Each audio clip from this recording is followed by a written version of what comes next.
Is everyone okay?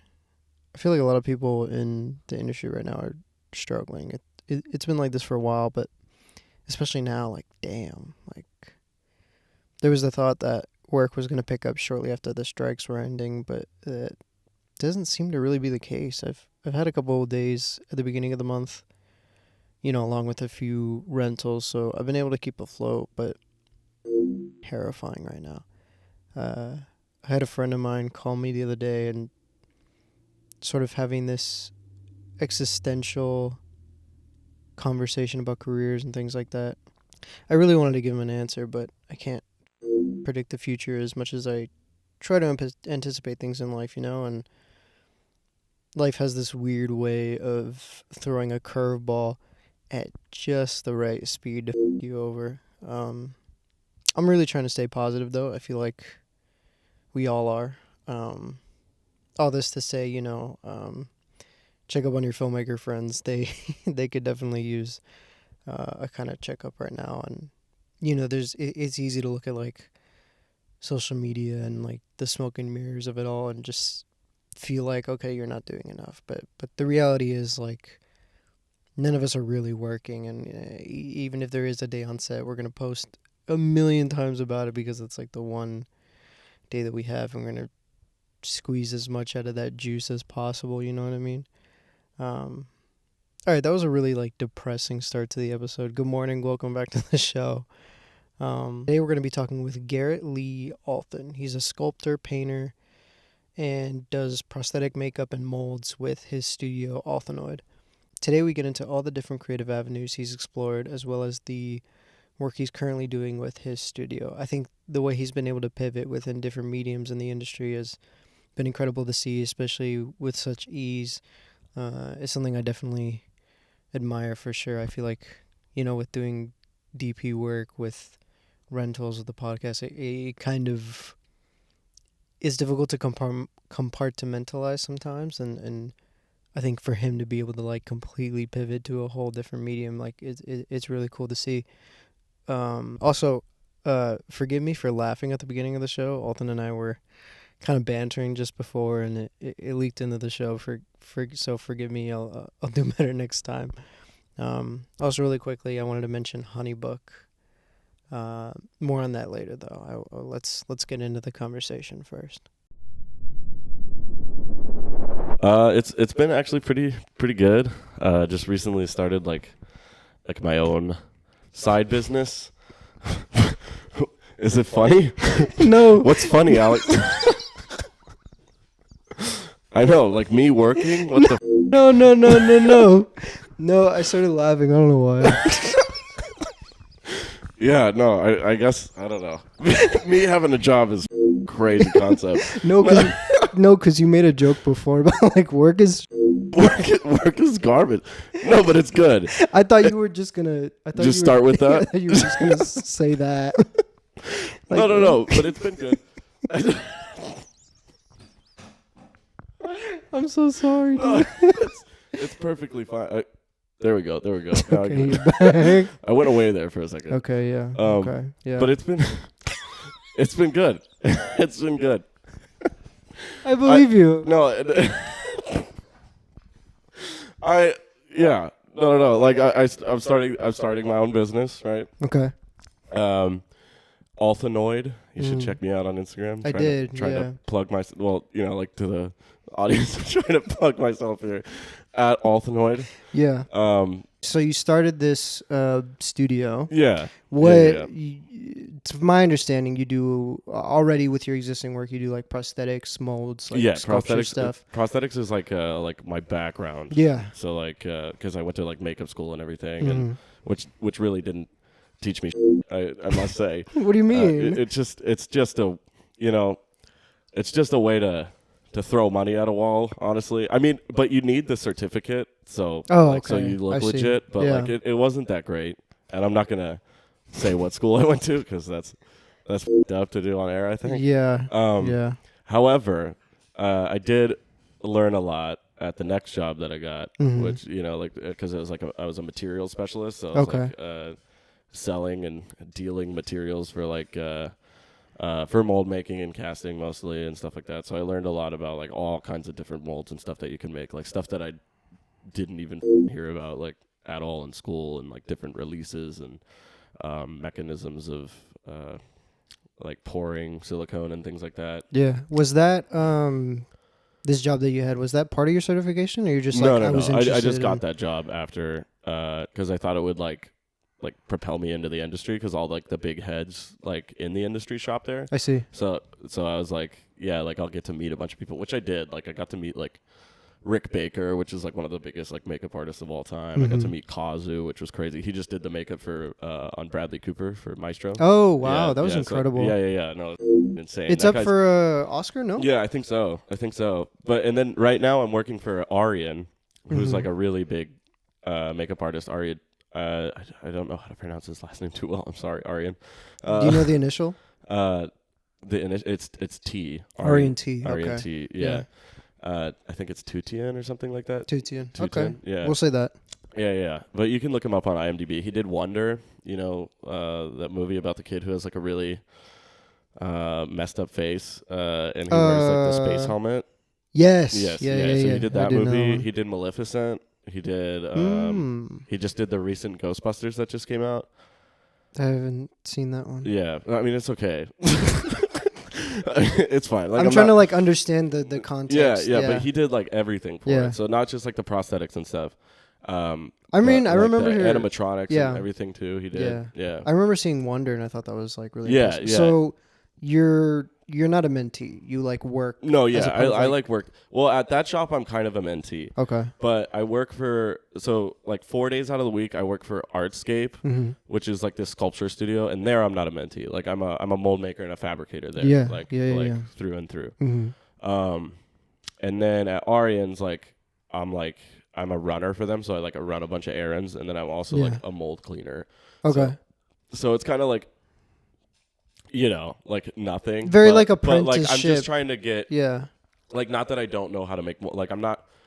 Like I'm sure there's stuff like I could learn there too. Yeah, but, like, of course. I'm just trying to like step my foot into the make, because I want to do like more makeup stuff, like more movie stuff. Like I love sculpture and art fabrication, but like I love like prosthetics is like my my thing. Your bread and butter. Yeah, my bread and your cheese. Bread and my au fromage. The egg and cheese. Yeah. You know. So yeah. What? So this makeup person that you work for. Yeah. He is he putting you on the jobs, or are you just? Well, right now, like I'm working on this job with him, which it's NDA, so like I can't say like what it is. You yeah. I mean, it's gonna be cool. I have to. I hope so. Yeah, I'm excited for that. It's a big movie that's coming out, which is. But yeah, but I am working on this I don't know if it's a feature. I didn't read the script. Don't say it if you can. No. This is for my own business. Okay. This is not NDA. It's it's like a pilot or something. Okay. But it's cool. It's good. And you don't like it? You shook your head there. No. I didn't shake my head. What are you talking about? No, it's good. It's good for my work. Yeah, of course. Yeah. But I made like a mold of, or like this guy actually already had his live cast, which was pretty nice. Mm-hmm. And the movie's called or the pilot. I don't know if it's going to be a series or not.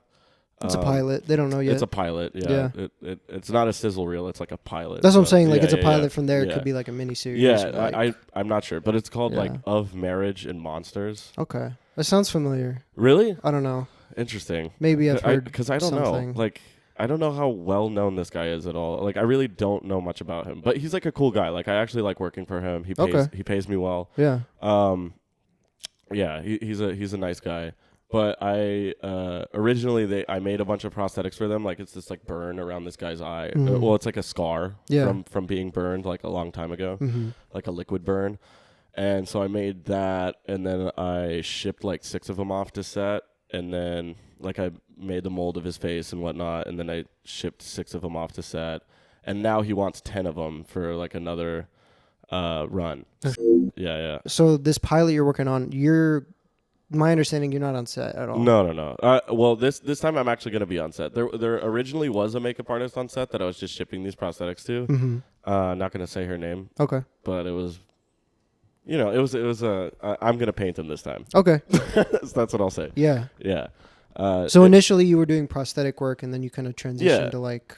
Yeah. Some like I'll make the prosthetics, but I also know how to apply them. And like my girlfriend, she's also like an amazingly talented prosthetic artist as well. So so that's why we're like starting the business together and everything. Oh, it's incredible. Yeah. So works pretty well. Yeah, it works well. Yeah. Like I just worked at the beginning of the year. I did Countdown. At a like the rave. Yes. Like I made. Yes. Yeah. It was this alien bit. It was for New Year's Eve. Yeah. That looked incredible. What was the process through that? Did you do? I didn't like make the prosthetics, the makeup. Yeah, no? I didn't make those prosthetics. So like they run a bunch of those like. I forget. I don't know what shop actually. I think it's actually just RBFX that has all of the prosthetics, and so which is just a prosthetic company. Yeah. So we use all of those RBFX prosthetics. Like there's like I don't know, like 30 makeup artists in one room, and so everyone gets assigned an alien. Mm-hmm. And so we just apply those prosthetics, which is a little harder because it's not form fitted. So like we have to like cut it down to like like if there's a really small lady, like there's still like prosthetics that were made on like a male buck. Yeah. So it's like we have to cut them down. So that would be the benefit of like doing a form cast. fitting. Yeah. Form fitting. Yeah. That's why you want a live cast. Like for like top notch productions. Like like thank God for Of Marriage and Monsters. He already had a live cast of his face, so I took a snap off of it. Made like this little mold of his face, sculpted on that, and then made the epoxy mold on top. Oh, nice. Yeah. I have it if you want to see it. I would love to see it. Yeah. So, let me get that real quick. So for No, go ahead.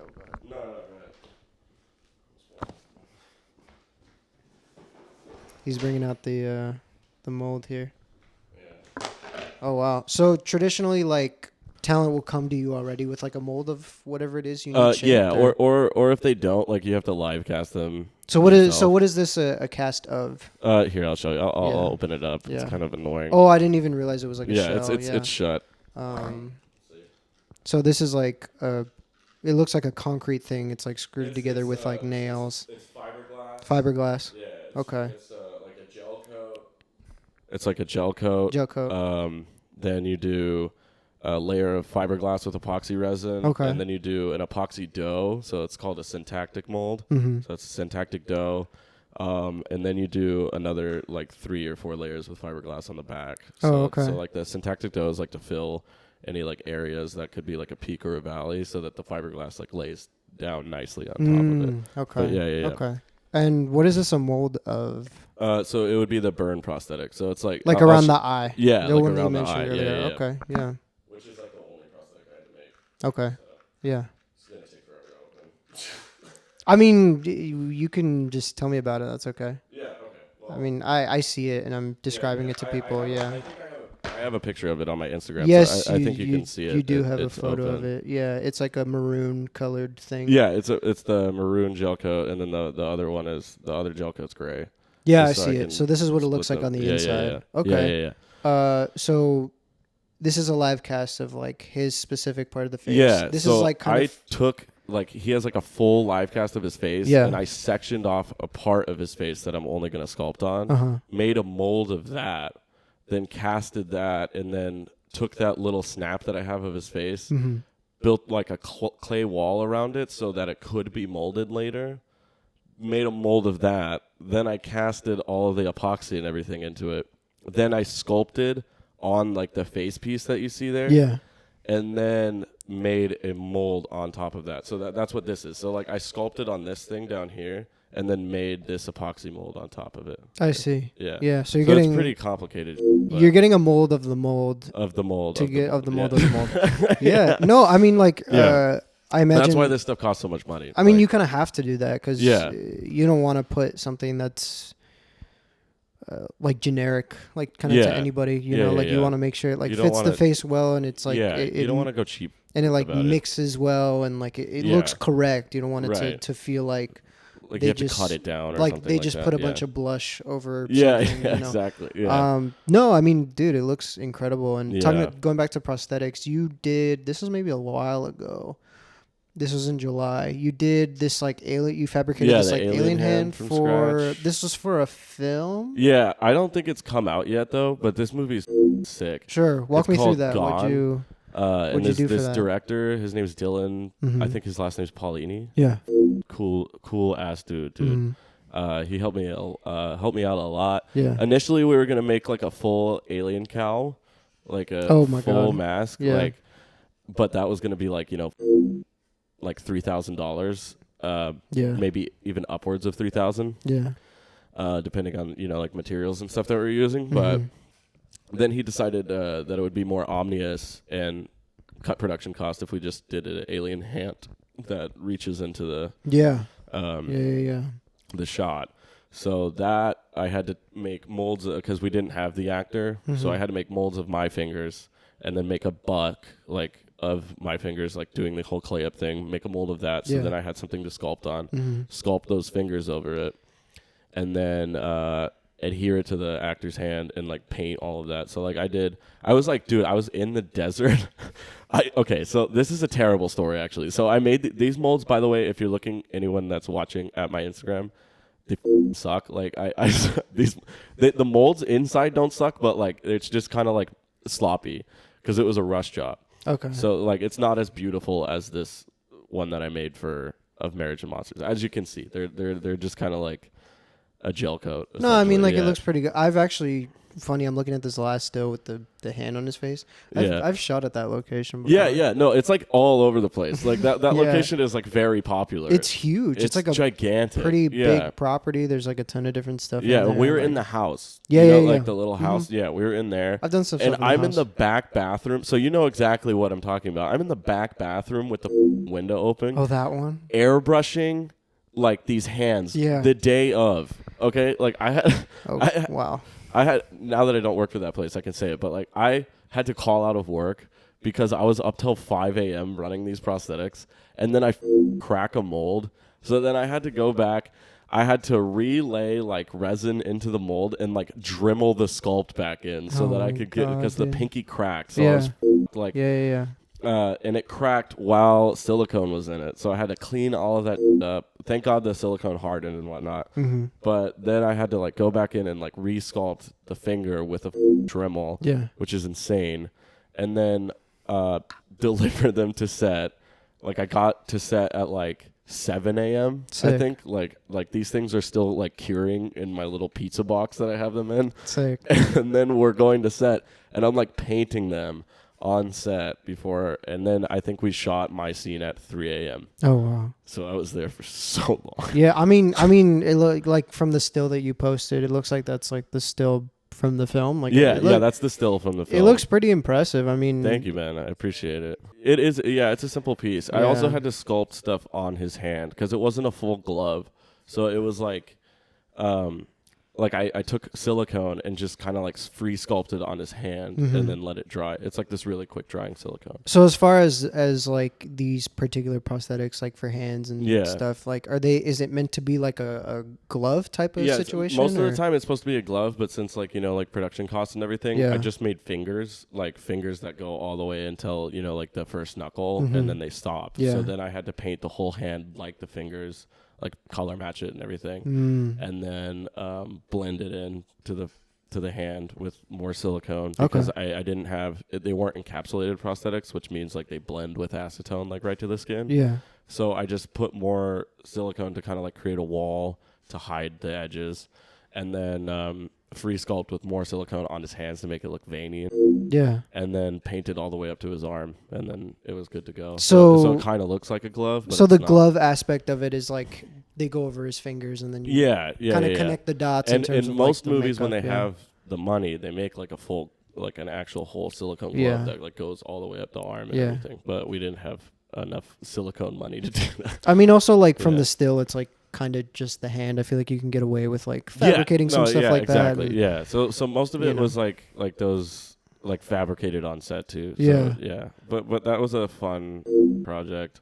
Yeah. I think I got home the next day at like 7 a.m. and I was just dead. Like sick, dude. I was so dead. Yeah, sick. Getting into what's it called? Fabrication. It looks like with you guys at Althenoid, you guys are creating these like tiki cups. Yeah. How does that is that fairly similar to like say fabricating like little like prosthetics and stuff? And yeah, stuff? kind of like for that it's more like doing fiberglass matrix molds. So like a matrix mold is essentially like you take whatever sculpture you have, and this is how like most art casting is done. So like if you have like a prosthetic, like you have to fill like a negative void between the person's face and the actual sculpture.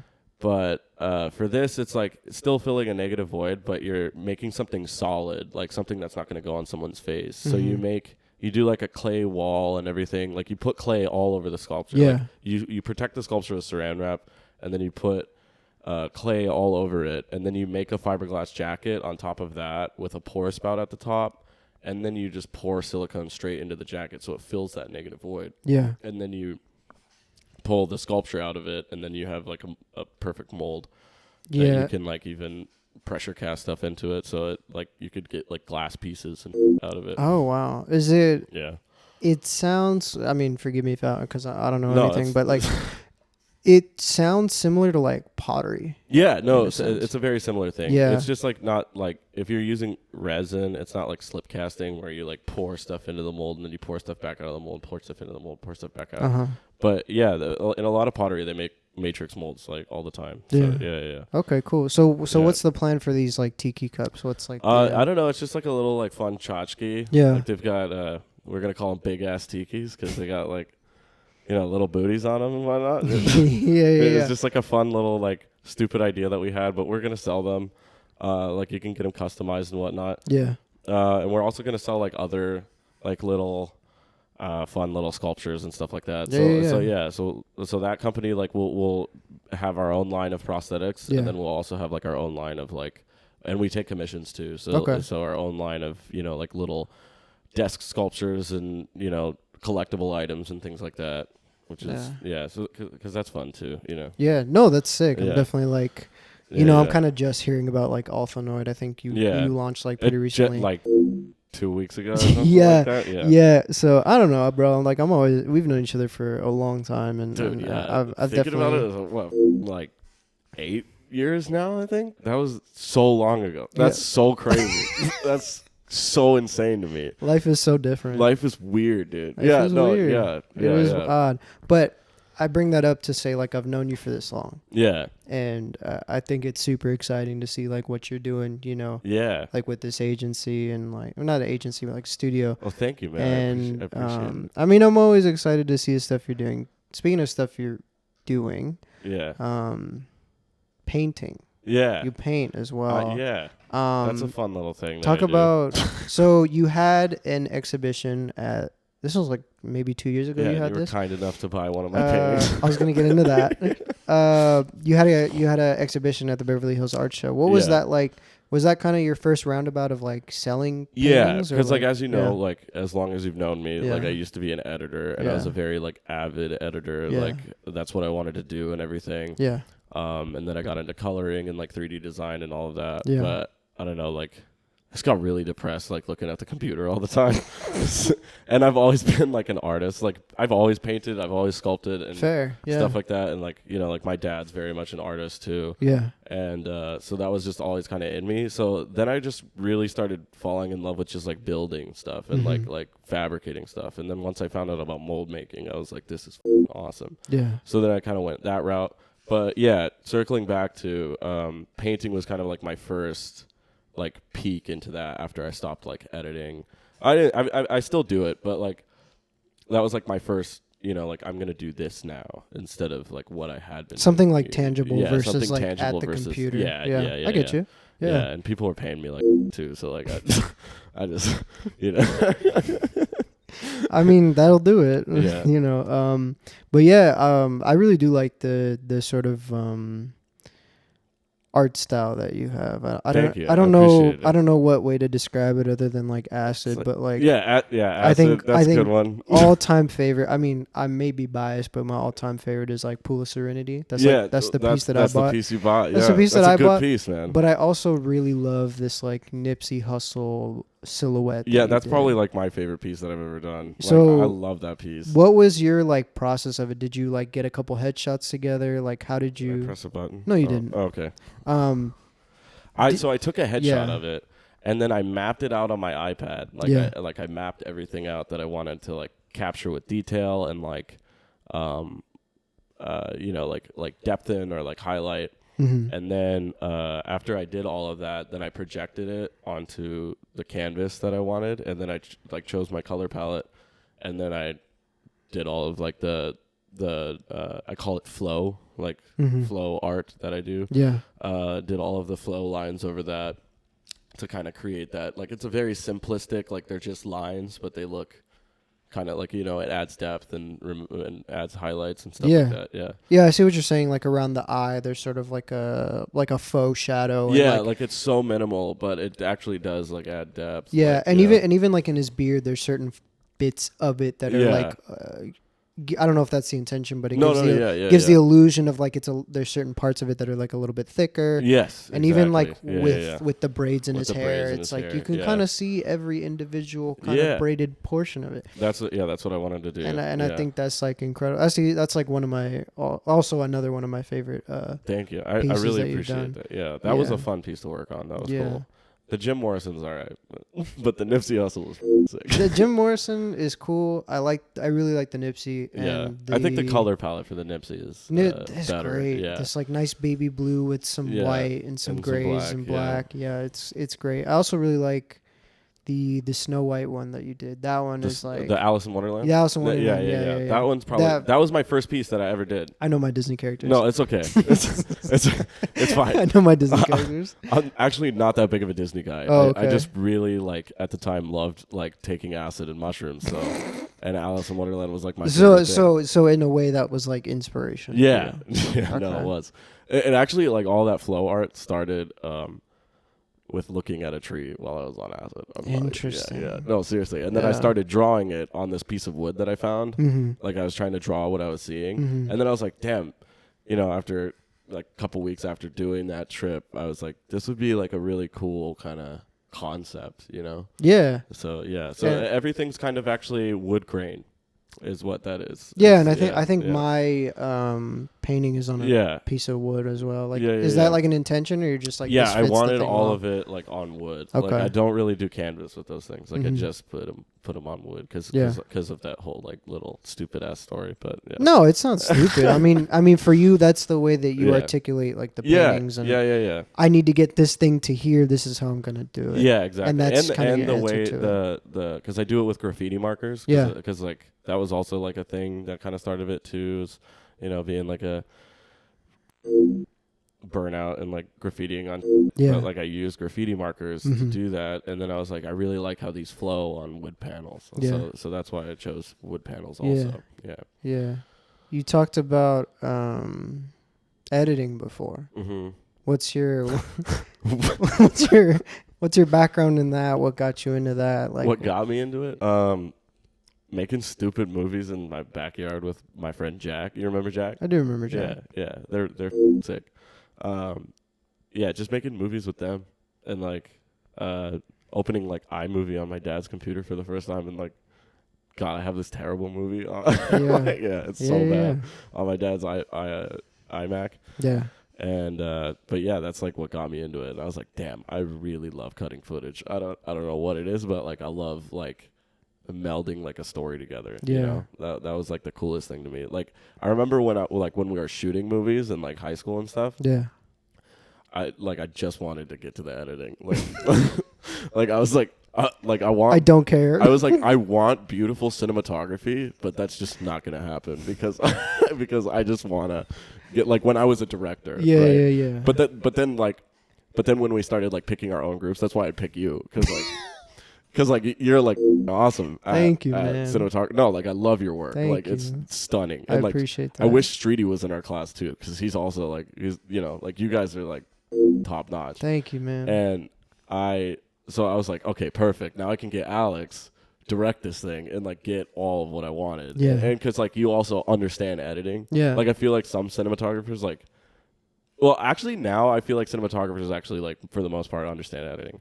But like when we were in high school, like they didn't care. Like they just wanted to use a camera, There's it's a little annoying. There's some who do and there's some who don't. I've met some like cinematographers who are not as, I don't want to say detail oriented, but they're not as technical. Yeah, like they don't shoot to edit. Like, you know what I mean? Like they The just the workflow is different, and they're more considering like just the thought process is different. I mean, as far as like what I was doing like professionally, the first couple jobs, it was a lot of like corporate like interview type stuff, a lot of like kind of docu style coverage. So the intention was always like, all right, I'm going to shoot to edit. Yeah. And 100%. even like keeping in mind like coverage for certain stuff. I always considered I always consider the edit because I like to try and set an intention with like the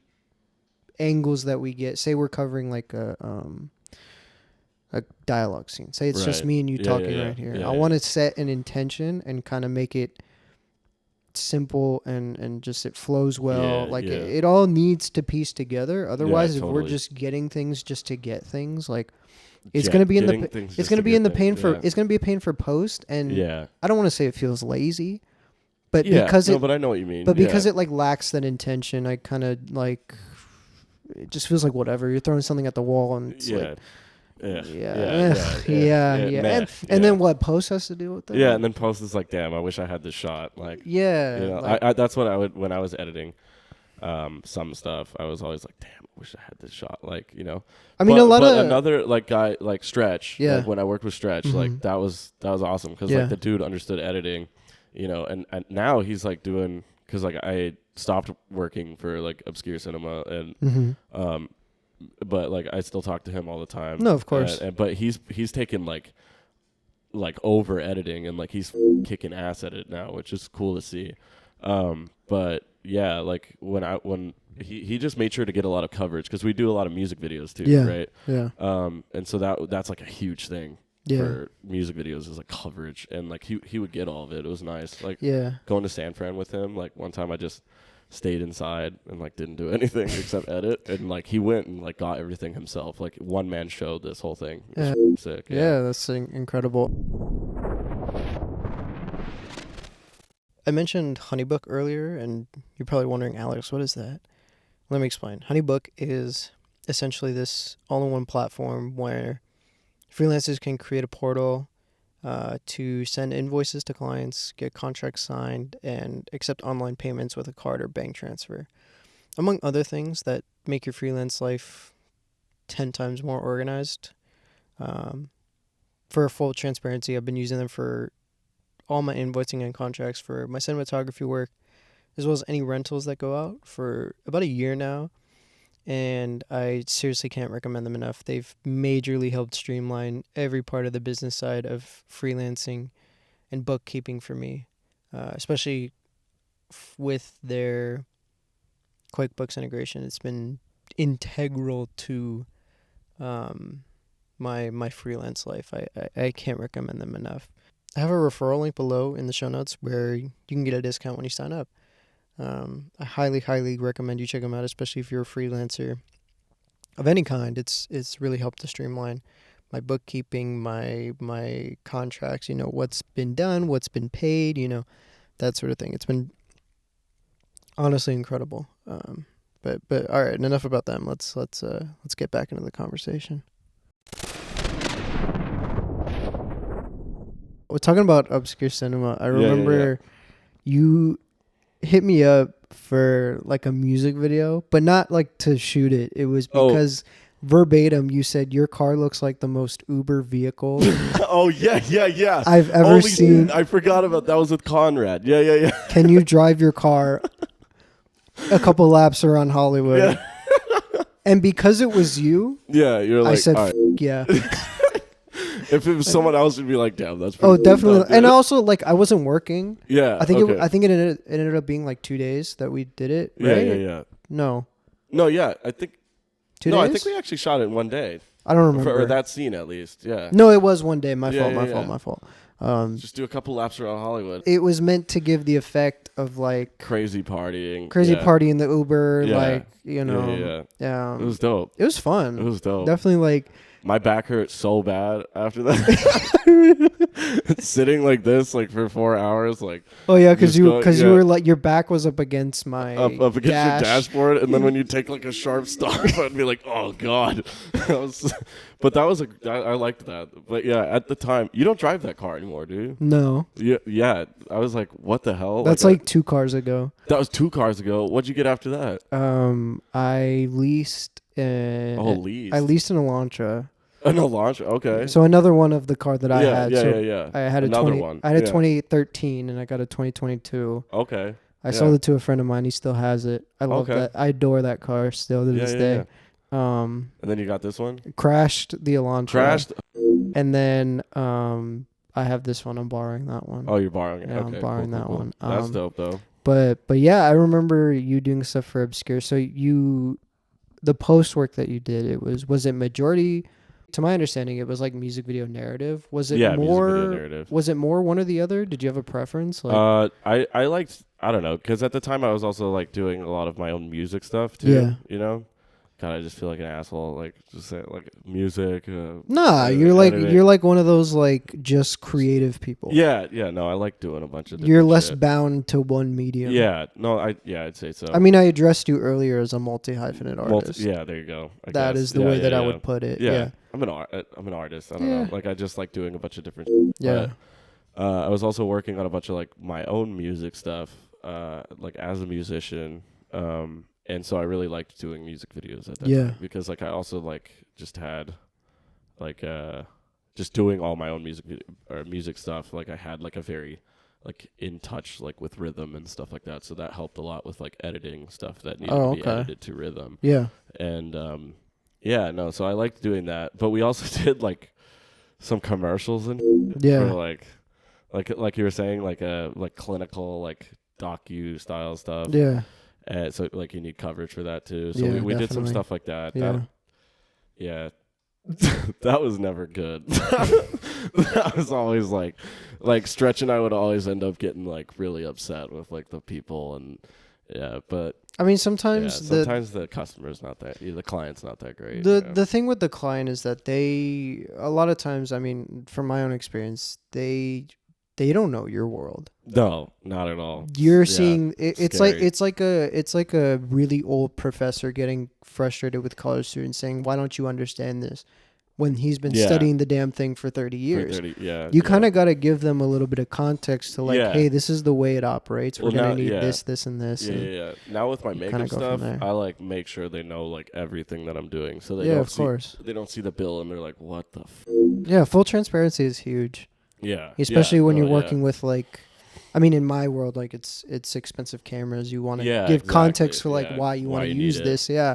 I imagine it's the same with like you get this big bill. Yeah. Like what the like, what did you do? What did you make? Like $800. But then you tell them why you needed $800 in materials and the labor cost and what you pay yourself for labor costs and everything because like you're a professional at this. Yeah. And just I don't know. I like that. That's why I think the person that I've been working with on Of Marriage and Monsters, he's very understanding. He also went to makeup school himself.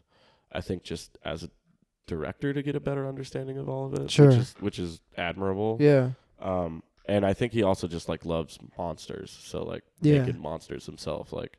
I think he wants to do that too, which is cool. Like I respect that, like 100%. That's dope. You don't hear very many people doing that. Yeah, that's true. I think like I also kind of have like some experience in like kind of different mediums. Like I have some experience in post. I have some experience in Journey. No, exactly. Just to give myself some context because like if I'm less of that and more of just like I want to understand what I'm asking people to do. Oh, okay. Yeah. That's I'm not gonna ask some key grip to rig a crazy M18 over something that I'm too naive to know that that's not safe. I want to fully understand that like, okay, this is kind of sketch or this needs a certain amount of time and patience and due diligence. And totally. I just, no, that's good that like he did that as well. And I imagine like for you, like you kind of have to give that transparency to people because otherwise it's like, they don't trust you, and it's like, unless it's like a crazy big production, like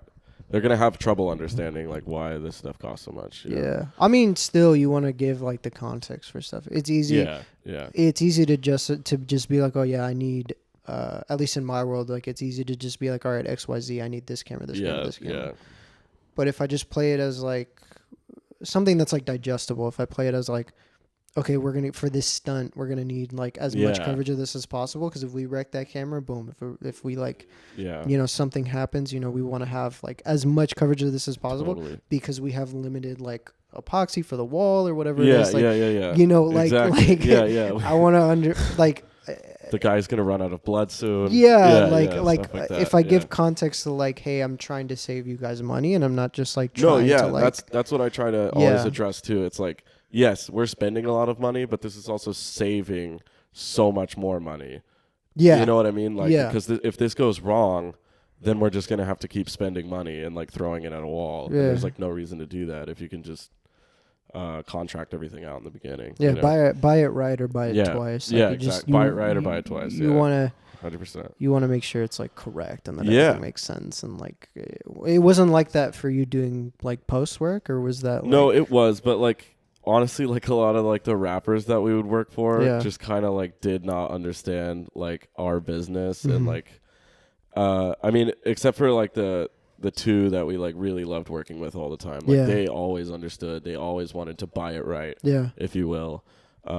Shout out to Conrad and J-Way. But yeah, they always like took care of us and whatnot. Yeah. But a couple of other people that we worked with that I will not mention, just didn't like have the same respect for like the industry, and it was like really hard to explain stuff to them, So you take post work still?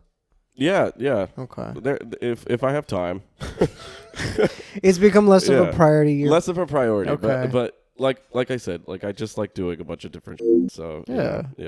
Like it's like even the Althenoid company, like the basis is like prosthetics, but like we do anything. Yeah, of course. Yeah, even adult toys. Like, do it. Sick. So I mean, it sounds like you've kind of bounced through kind of a lot of different mediums. Even now, you kind of go through like molding, painting, prosthetics. You kind of do the works. We'll say. Yeah. Mike's way, sure. I like the works. How do I articulate this? How do you address that internally? Like as far as like it's honestly okay. Honestly, it's like I have no idea who I am.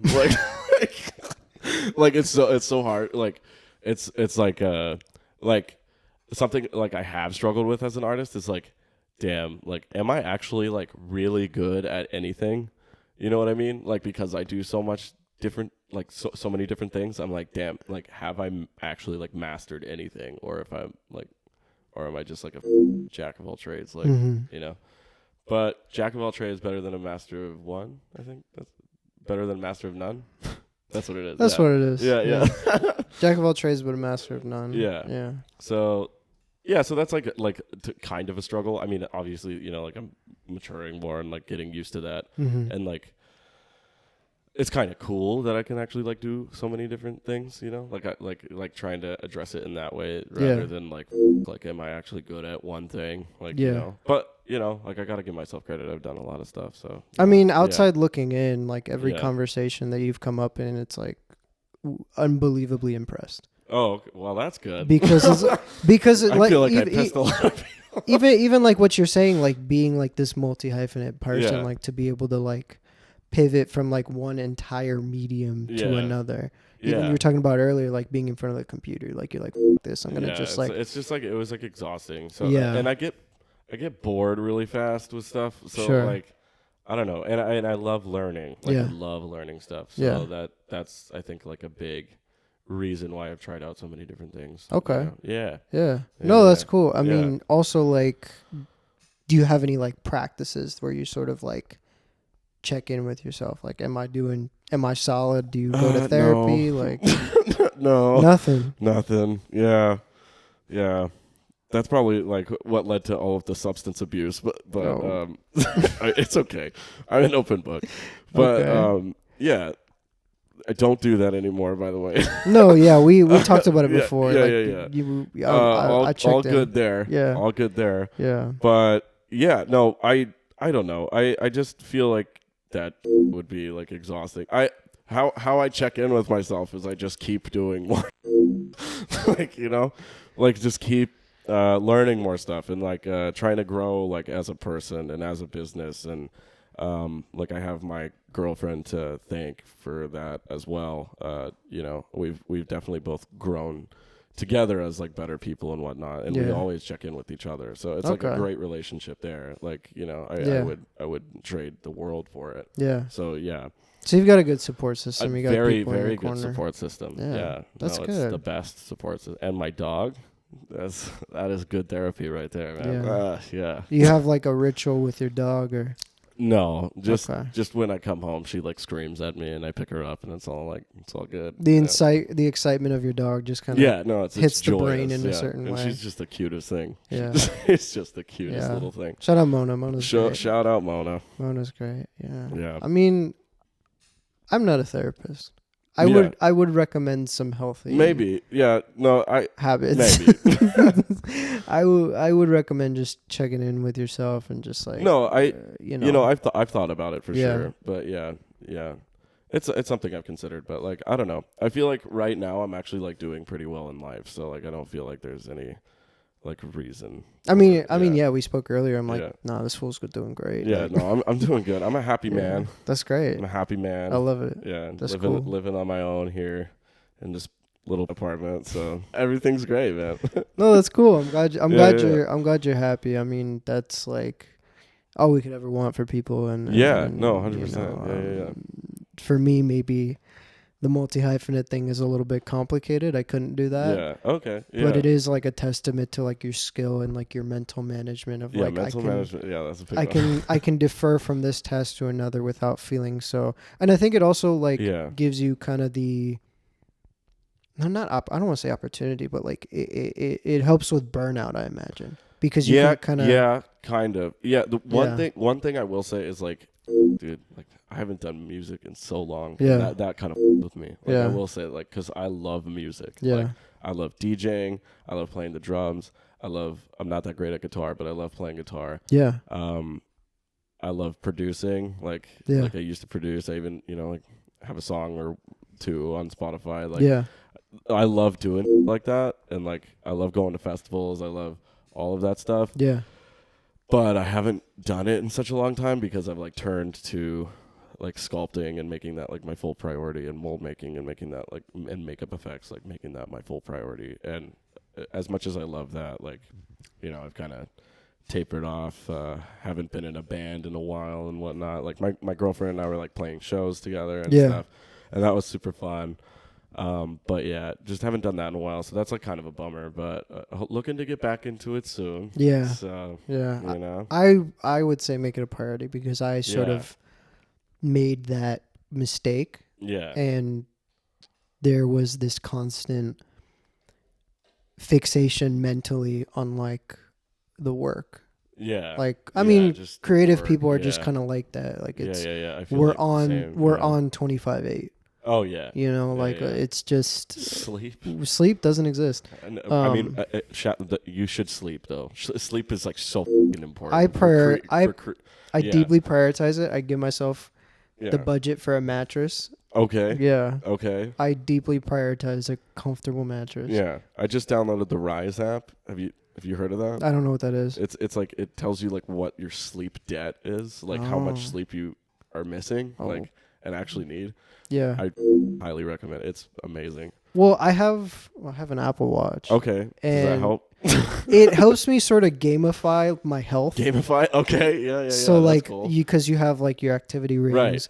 And you do have like a sleep tracker, which I use less of, because I woke up and it'd be like, you got 6 hours of sleep. I'm like, oh my God. With creatives, I think we need like more sleep because we're on like so much all the time. Yeah. Like, yeah, you need sleep, dude. Because then you start getting burnt out if like you don't get sleep, and then your artwork starts to look like like the world around you suffers. Just starts to look like So you just that's a big sleeper over here. Yeah. Yeah, I'm trying to make it more of a priority. As it is, like I already have issues. And the film industry is hard, dude. I already have issues with my sleep just in general. Me too. I'm like a insomniac. Like I wake up at least like 50 times a night. So. Oh, okay. Yeah. I can fall asleep, but like, Jesus Christ, like I wake up so much. Yeah. It's terrible. But yeah, in terms of like the mental health side of things, like I really try to prioritize that. Mm-hmm. I run as much as I can, like on off days. I need to exercise more for sure. Or if I have like a late call, I'll do a run. Like, there was a music video I did a couple weeks back where I think call time was like noon. So, that's nice. So, I love call times that are like noon. Yeah, like, but we ran until like 4 a.m. So. Yeah, but you know. I would much rather, just personally, I would much rather that than like a 3 a.m. call time, and then you feel like you gotta die when you get home. Yeah, like, you know? I mean that's just the light is still like it's God. Yeah, that's just kind of the days though. I mean, I love it too much for that to feel like an issue. Yeah, it's not an issue for me. Like I can do those days, and but I can do them now better because I have prioritized like my sleep and like that's good. Yeah, running that's and like I think I'm still working on this. But you mentioned like, you know, you were in a band at one point. You still are maybe, but no. Okay, but that gave you the opportunity to just like step away. Like, all right, I'm gonna off. I'm gonna like play in this band for like 2 hours or whatever it is. Like, yeah, no, that was good for my mental health. Yeah. I mean, even though I was like a nervous wreck and I would like throw up, like I'm dead serious, like throw up before every show, like just God, it was a trip. Stage fright? Oh, bad. Yeah. Really bad. Okay. Like God, and we're like playing to like drunk people in Silver Lake. Like it had like no, or even in like downtown LA. Like we played at the Maui Sugar Mill Saloon. Mm-hmm. A couple of times, and like those are just like drunk like 50-year-olds like in Reseda or where was it? Tarzana, and I God, like I still would just like feel like I gotta throw up like in the back. I don't know why, but yeah, but I love when I was actually playing. Like it was awesome. You know what I mean? I think it's in part like vulnerability. Yeah, because it's this song that like you have had for so long, and then it's like public. I feel that way with like a lot of the narrative stuff I do. Okay. Like, because it's like it's vulnerability in a sense, because it's like it's this piece that you've worked on and curated, at least in the short film side of things, for like months. And you know, we did that feature together. Like that was like almost a year of our lives. Like that was a long time. I don't think about that, but that was a long time. And I was definitely nervous putting it out, because it's like you spent all this time on it. Even though like I saw the cut like all the way through, like probably I don't know, like 150 times. Yeah. Still nervous to put it out. It's weird because it's like oh, people are gonna see this now. It's gonna be perceived, and it's no longer yours. Yeah, or it's no longer this unleashed. Family's thing. It's unleashed and it's public, and that's definitely a scary thing. And I imagine like with band stuff, like that's or maybe the stuff that you're doing now, like it's a level of vulnerability. Yeah, no, like I'm always nervous to give my prosthetics to another makeup artist. Too, because like. I made the prosthetic and I don't want them to butcher it on set. Like, because you can give someone a prosthetic and then they have no idea how to apply it. Yeah. And it could go so wrong. Yeah. Like, I see. Like you're afraid for it to be misinterpreted. And misinterpreted, painted wrong. Yeah. Edges exposed, all of that. Sure. Freaks me out. Yeah. And that's what I was like a little scared of. Like, I haven't seen it yet, but like a little scared of like for the first runs. So I'm glad that I'm doing these 10 runs and I'm going to actually apply them myself. So I mean, I definitely felt that way like as I started to work more with like crews. Yeah. Like as the crew size got bigger, at least for camera, as it got bigger, because a lot of times like you'll get like a day player for certain stuff, and like you don't really know this person, or it's a little scary. Because normally you have your guys, they know the way that you operate, they know the way that you prefer things. Like, as far as like camera layout or like certain angles you want to get. I mean, there was no time to have that fear, but just to give you some context, the main thing that kind of propelled it was like I was doing a show for Revolt. I did like 3 episodes out of like a 6-episode season. Yeah. And it's just like a live talk show type thing that we're doing. Yeah. And it's me with like 5 other operators. Okay. I'm basically at the monitor with the director, and we're having the conversations of like, this should be here, this should be here. I'm making notes to my gaffer. Yeah. Basically, I'm like the overseer of this entire like thing. The department head or. Yeah. I don't know the way any of these guys operate except for one of them. Okay. Yeah. Who was on the pre-light. All the other guys were coming in for the day.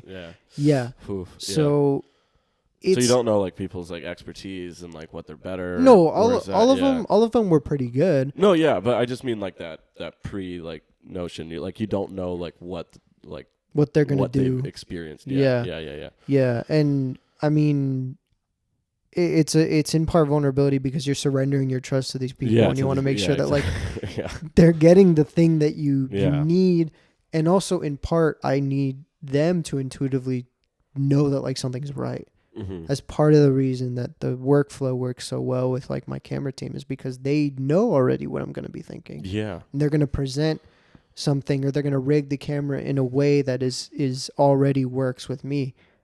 Right. So meeting all these new camera operators. I had been with this gaffer maybe the day prior for the pre-light. Okay.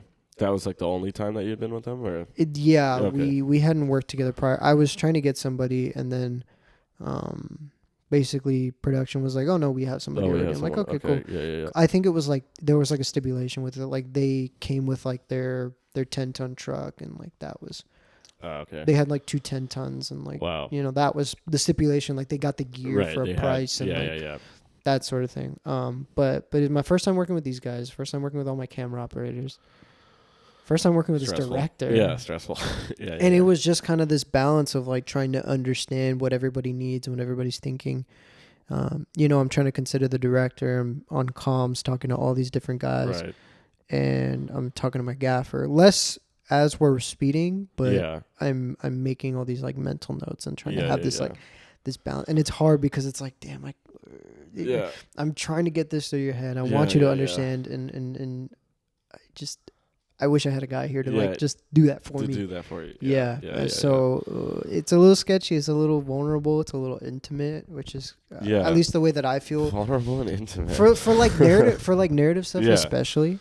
Yeah. When you're doing like close-up scenes with like talent, like you need to give them as much space as possible. Yeah. In order to create that, like, to create that emotion or whatever it is, especially if there's like a bit where they're crying, or if it's like a really heavy scene. And like it's crazy like how much like some of those scenes like affect like the whole crew. Like the like, whole when the actor's like good, like the whole crew's like holy shit. The whole mental. I was doing a narrative project. This was like just before COVID like shut down everything. Yeah. I think it was like March 1st or 2nd is like what it was. Yeah. Like and a week before. We were basically doing a lot of stuff on like macros. Okay. So like 90 mil macro sort of thing. And like very we were doing a lot of like intimate scenes. And if for context, like it's this mother who like lost her son. Okay. Because he like works for the police and like he got shot or whatever it is. Okay. Basically just finding out that like he died basically. Oof, rough. Yeah. And that's a heavy thing. That's heavy. Yeah. Everybody needs to be deeply precise. Yeah. To a level of precision that they've never had in their careers. Yeah. Because the moment we break that wall, or the moment I have to communicate something like, hey bro, don't do that. Yeah. It breaks talent's workflow. Talent's work, yeah. And that just ruins the whole thing. Yeah, totally. So trust and like vulnerability in those contexts are huge. And I imagine maybe you feel the same way in terms of like you're sharing this business with your girlfriend, you're sharing work with other people that you never end up seeing. Yeah, that's scary. Like when like her and I have to ship something off. Like that's like Is there a fear at all of like it getting in one piece, or is there like a packaging process for that stuff? No, I mean it's pretty much like pizza boxes are like awesome for prosthetics. I'm dead serious. Yeah. Unless it's like a gigantic back piece or something. Yeah. Poster board and T-pins, man, and then you just gotta be really careful, and especially if they're encapsulated prosthetics, because there's like a little vinyl there's like a silicone ring and like a vinyl spacing so you can melt it to their face, and Yeah. then the silicone prosthetic. Yeah. And that vinyl can rip like so easily. So you got to just make sure it's all, set in stone and whatnot. And just like packaging it and shipping it off to set is like a little scary, but usually I deliver it myself, like to the people. So it'll be local most of the time. Yeah, I haven't done anything like that big, or I'll be applying the prosthetic myself. So I just have it like with me. And so that's not as nerve wracking. But this last one, when I sent it off to set, like I delivered it to the guy's apartment, and then he brought it to set. And you also just have to make sure that they know how to apply the prosthetic, that they, because there's different encapsulators. Like the most popular one is Baldy's, and that's melted with acetone. And that's the best one. But then there's another one called Super Baldy's, which is melted with alcohol. So you have to make sure that they don't get confused and try to melt Baldy's with alcohol, and then it looks like.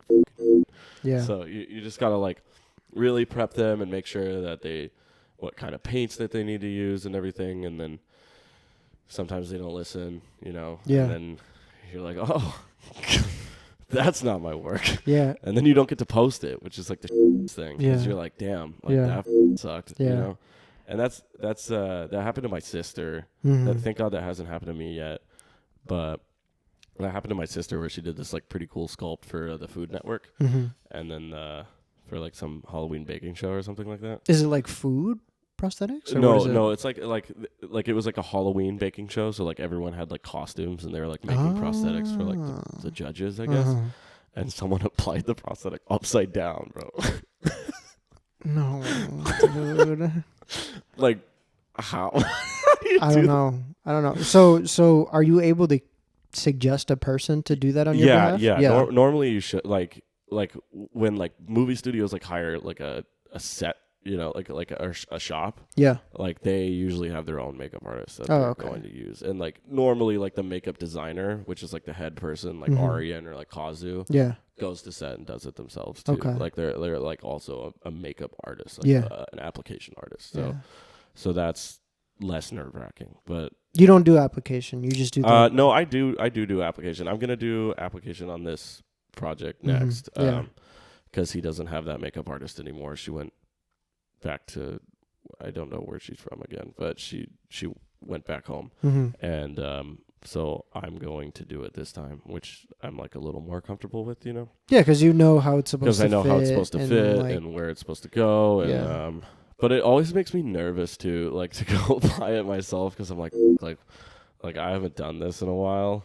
I'm like, but like normally it's like fine. But yeah, I think it's in part like an accountability thing, it's because just, like if I f this up, dude. Yeah, at least like for myself, when it comes to like operating. Yeah. Like for big shows, for like shows and stuff, like I'm not operating, and then if there's like a Steadicam operator, I'm not operating. Right. So like, right. It's the same thing where you kind of have to surrender and hope like, okay, this is gonna turn out fine. But when I am operating, everybody then you're like, oh, okay, everyone's looking at me. You cut, and then everybody kind of looks to you like, okay, should we run this again? Or yeah. So you have to make those decisions. Not that kind of decision, but like sometimes, like I'll ask for another one. Like if you're like right, it's like goes back to like being honest with client and just like, hey, I want to get like another one of this movie, especially if it's like so calculated for like narrative stuff, or like if it's like a crash zoom for like a music video, like I definitely want to do that like a couple times and like close as you can get it. And if like the last one comes, I'm like, I want to do that again. Sometimes I'll say that, I'll be like, I want to do that again. Yeah. But it's also like, I want to get this right. I don't want to just do this job. Yeah. You know what I mean? Yeah. I would definitely be the person to be like, if that prosthetic isn't fitting, I gotta rip that off and like put another one on. I gotta redo it. And it's nerve wracking, because you only have like, like you run, like for example, I'm gonna run 10. Yeah. But the reason we're running 10 is because if something goes wrong, you know what I mean? We have backups. Yeah. Right. So that's always a good thing to do too. But yeah, so essentially like being able to do another take. The only thing that sucks is like makeup takes so long to apply, and if something goes up. And like that's why we do like camera tests. Like, so like a makeup artist will go and apply it, right? Like first there's a makeup test, and that's just to see if the artist likes it. Yeah. And they're like just to make sure that the artist likes it and there doesn't need to be any changes. And then there's a camera test to see if the director likes it and how it looks on camera. And then you start shooting. But some of these stuff that I'm doing, just because like I'm you know, I'm not like high up artist yet, you know, like I'm not like a well-known artist yet. Yeah. Like they don't have like the budget to do like a camera test and stuff like that, you know. So so that stuff like makes me more comfortable when I can, like, if I could do a camera test, that'd be nice. I don't think I've ever done one yet. But when you just have to, like, you know, guerrilla run it on set, you're just like, oof, you don't even know how it looks on camera or anything yet, you know, and like, and it's your first time applying it, so you're not even sure like if this is the best way to apply it or not. So all of that's a little nerve-wracking, you know, and then you have to like make the decision to stay in makeup or to just send it out to set as soon as you're done with it. Yeah. So as far as like camera tests go, what is it that you're like looking for? Like those? Edges or just to see if it looks like realistic and if it looks like good and moves and everything on camera and like it takes to light and like the paint job doesn't look bad, or, you know, like if it's just essentially making sure that the makeup works on camera. That everything looks how it should through that lens, you know, because like through someone's eye it looks totally different. And then a camera, like a fucking nice, like airy camera, could totally pick up a detail that like you missed seeing like yourself. So definitely. That's like, and also like, I mean, I don't know, but I imagine like the way that the camera picks up on like color plays into that as well. Exactly. Yeah, that's and for painting purposes, it's like a really big thing. Yeah. You know, you want to make sure that you have the same skin tone that it's supposed to be. Just make sure everything's concise, consistent. That the outfit fits, or the makeup the fits, outfit, and the like, piece, the mask. It's all got to be cohesive, and it's all got to work together. Yeah. All right, that concludes today's episode. Garrett has been a friend of mine for a long time. You know, after the recording, we got into this riff of reflection of when things were like way back in the day when you know, in school, and it's cool to see how far someone's gone, and with him in particular having gone through all these different creative avenues, and, you know, it's been something really incredible to see. Again, be sure to check out Honeybook. Use my referral link in the show notes to get a discount. And I'll see you guys in the next one. Peace.